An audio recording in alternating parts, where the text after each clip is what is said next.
Arestado ang isang drug suspect sa isinagawang joint bypass operation ng City Drug Enforcement Unit at Bukidnon Provincial Intelligence Unit. Katuwang ang kapulisan ng Valencia City Police Station sa Barangay Poblacion, Valencia City, Bukidnon.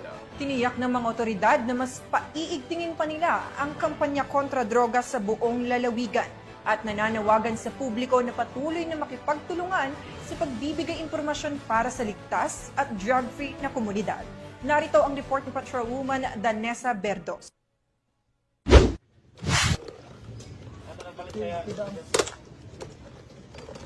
Arestado ang isang drug suspect sa sinagawang joint bypass operation ng City Drug Enforcement Unit, Bukidnon Provincial Intelligence Unit, katuwang ang mga kapulisan ng Valencia City Police Station sa Barangay Poblacion, Valencia City, Bukidnon, nito lamang ika-31 ng Hulyo taong kasalukuyan. Kinilala ni Police Lieutenant Colonel Brian M. Panganiban, officer in charge ng Valencia CPS, ang drug suspect na si alias Jongjong.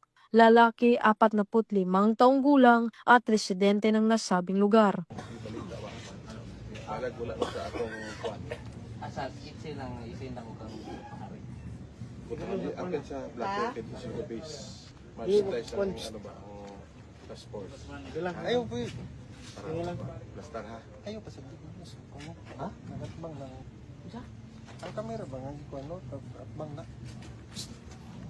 Sa ikanasang joint bypass operation ng mga operatiba ay nagresulta sa pagkakakumpiska ng mga pakete ng hininalang shabu, isang cellphone at isang 500 peso bill na ginamit bilang bypass money. Ang suspect ay nahaharap sa kasong paglabag sa RA 9165 o Comprehensive Dangerous Drugs Act of 2002.